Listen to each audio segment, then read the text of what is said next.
Salut à tous, c'est Manu. Bienvenue sur RCF1 et aujourd'hui on va faire un petit projet un peu différent de ce qu'on fait d'habitude en vidéo sur la chaîne, puisqu'on va s'attaquer à une restauration d'une vieille F1. En l'occurrence ici c'était une F1 Coralie comme on voit ici, donc c'est la première F1 qu'ils avaient sortie en 89 je crois. Donc c'est une châssis qui est un châssis graphite, qui est pas du carbone. Ça se faisait pas encore à l'époque dans les kits, c'était souvent du graphite ou du FRP, ce genre de matière, de la fibre de verre.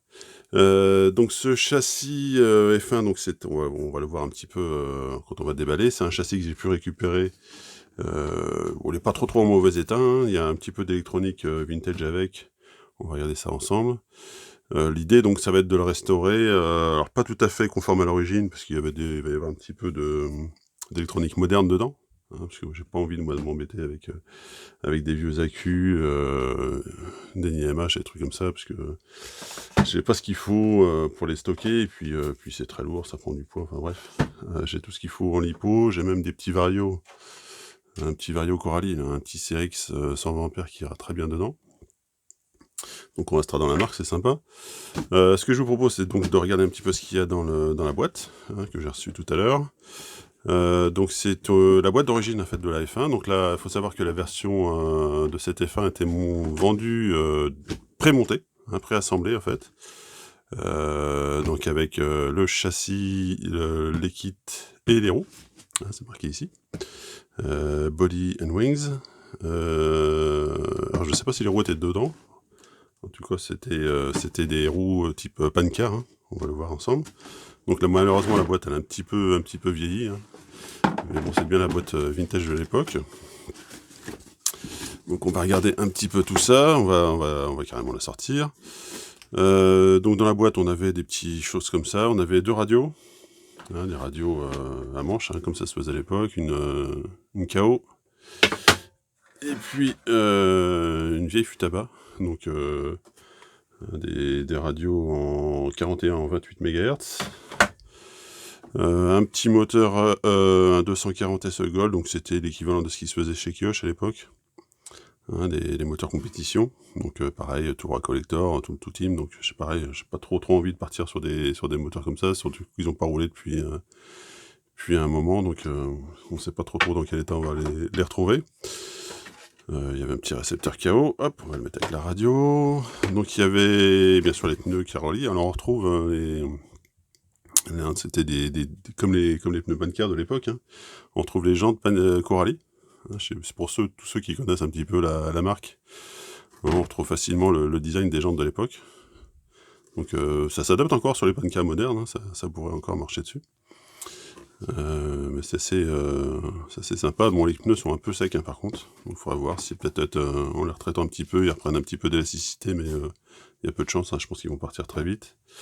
Si on les fait rouler, donc je vais peut-être garder une paire pour l'étagère et puis une paire pour rouler pour voir. Des pneus Pancar, j'en ai encore un petit paquet. Alors, je vais vous sortir la voiture, puis on va pousser la boîte. Hop, je vais mettre les ronds de côté. Comme ça on verra mieux. Alors, la boîte est assez imposante, ça prend quand même pas mal de place. Voilà, donc la F1, hop, elle sera mieux ici. Donc la carrosserie, donc c'est une carrosserie Ferrari qui avait été mise dessus. On voit la peinture, elle n'a pas tenu l'épreuve du temps. Je pense qu'elle avait été soit mal peinte, soit c'était mal dégraissé la carrosserie. Donc il va falloir, c'est pareil, restaurer tout ça. Il y a un gros boulot de nettoyage. Et puis on va essayer de décaper le maximum de peinture. Alors il faudra trouver exactement la même teinte. Ce rouge foncé, la rouge Milano, je pense. Ferrari. Mais les autocollants sont en bon état. La carreau aussi, il n'y a pas de pète sur la carreau, même à l'avant. Un petit peu mâchouillé, mais pas grand chose. Donc ça c'est cool. Et le rond pareil en Lexan, avec les côtés en FRP. Donc ça c'est pareil, c'est pas hyper costaud. Donc l'avantage des Coralie, c'est qu'on pourrait mettre des ailerons Tamiya dessus, que ce soit l'avant ou l'arrière. Ils avaient gardé le format des premières, ça fait du bruit, des premières Tamiya de l'époque. Donc ça, il faudra regarder ça. Je pense que de toute façon les ailerons Lexan tiendront pas très longtemps. Donc ça sera plus pour la déco, on essaiera de faire quelque chose d'un peu plus propre. L'aileron avant, lui, donc c'est un aileron typé voiture des années 80, quoi. Donc c'est le même montage que sur les TAM, hein. On peut mettre effectivement des ailerons Tamiya dessus, hein, avec les deux trous là. Et puis sur certains ailerons, on avait un renfort ici, pour éviter que l'aileron se torde. Donc si vous avez d'ailleurs des vieux ailerons qui vous servent plus de cette époque-là, ça m'intéresse. Parce qu'à rouler, c'est quand même un peu fragile, ça fait quand même un office de pare-choc. Donc ça pourrait être intéressant d'en avoir un petit peu en stock. Donc voilà la F1, comment elle se présente. Donc là on voit qu'elle était équipée avec un moteur à charbon, un variateur LRP-ICS, et puis un récepteur, donc le récepteur fût tabac avec la radio. Donc avec son quartz encore, donc il y a tout ce qu'il faut. On voit les branchements de l'époque, hein, sur la batterie, hein, en IMH. Donc les batteries sont mortes, hein, m'a dit la personne qui me l'a vendu. Le cerveau, je sais pas trop ce que c'est, donc faut regarder l'usage, puisqu'il n'y a pas d'autocollant. Bon, de toute façon, ça va être un vieux cerveau. C'est pareil, on voit les réglages avec un seul tirant, enfin avec un tirant qui va au milieu, là. Sur la typique des Coralie de l'époque. Donc ça, on va essayer de garder tout ça, quand même, un petit peu l'esprit vintage. En ce qui concerne le châssis, donc châssis donc en fibre, hein. Donc il a pas mal roulé. On voit il y a quand même quelques traces. Je sais pas si je m'embêterai trop à le refaire, parce que c'est une voiture qui va quand même rouler. Au niveau de la visserie, donc ça va être ce qu'on va retrouver d'habitude chez Coralie, donc la visserie en Torx de 3 mm avec, on voit des vis qui ont bougé, hein, y compris pas mal de coups. Donc de la visserie Torx, et puis au-dessus de la visserie Cruci aussi, hein, pour l'aileron notamment. Et puis l'aileron avant-arrière. Donc le principe de ces vieilles F1, c'était l'époque, hein, c'était pas tout à fait le T comme on trouvera sur les Tamiya, mais c'était le même fonctionnement. En fait, on avait une bascule sur deux pivots, on a un pivot à l'avant, un pivot à l'arrière, un pivot à l'avant, pivot à l'arrière, comme ça, et puis qui sont montés sur une plaque qui fait l'amortissement central. D'accord, et puis le tout est amorti, qui fait le ressort central, et le tout est amorti par l'amortisseur ici.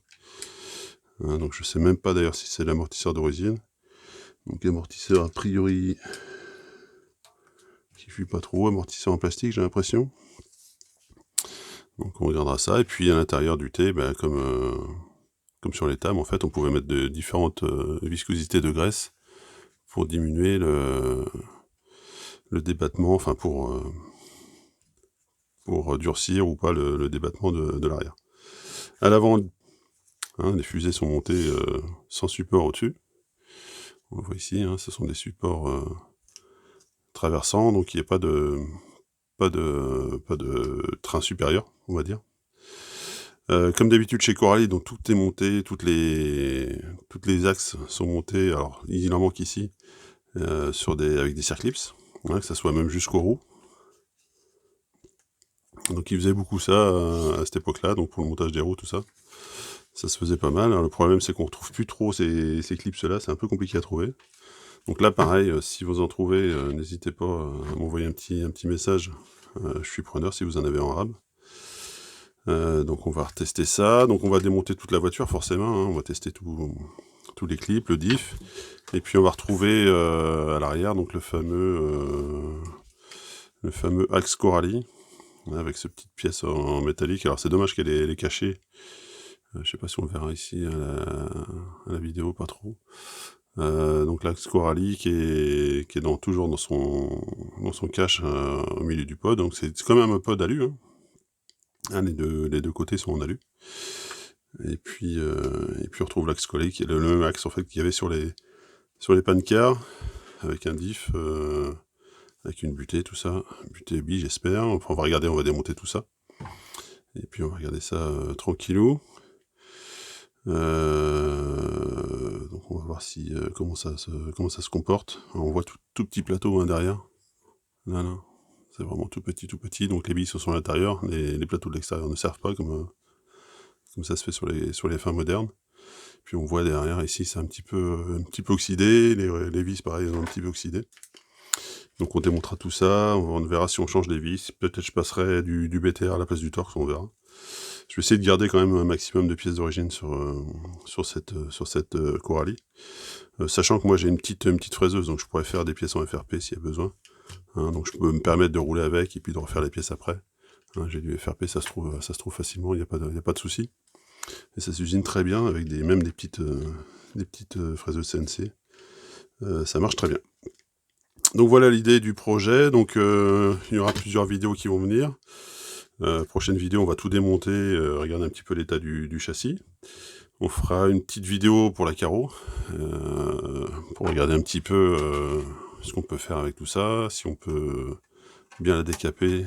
Alors c'est pareil, hein, c'est du Lexan de l'époque, hein, donc avec l'âge, ça devient un peu cassant. Donc on verra si on peut en faire quelque chose ou pas. Et de toute façon, moi je commanderai une carreau un petit peu plus costaud, mais qui reprendra un petit peu les codes de l'époque. Et puis on finira par une vidéo de montage, et puis peut-être une vidéo de roulage aussi un petit peu, ça peut être intéressant de regarder ça rouler. C'est bel et fin avec ces gros pneus mousse là. Ça donne un petit look vraiment sympa. Donc voilà, on testera ça. Bon, je vous laisse ici pour cette vidéo, et puis si vous avez des commentaires, n'hésitez pas, hein, dans le bas de la vidéo, ou sur le forum, ou sur la page Facebook, voir le groupe de discussion. Si j'avais oublié aussi, pareil, il y a les fameux systèmes de fixation de carrosserie Coralie à vis, là. Donc il manque une vis dessus. Donc pareil, si vous en avez, je suis preneur aussi, donc... En gros, si vous avez un petit peu de pièces comme ça, Coralie, peut-être des soufflets, des élastiques, des machins comme ça, n'hésitez pas à envoyer un petit message, soit sur Facebook, soit sur l'adresse mail de RCF1, c'est contact@rcf1.fr. Je serais très content de retrouver un petit peu de pièces pour cette belle F1, qui mérite qu'on s'en occupe un petit peu. Voilà, on s'arrête là, puis je vous dis à la prochaine pour j'espère, une vidéo de démontage. Voilà, allez, salut!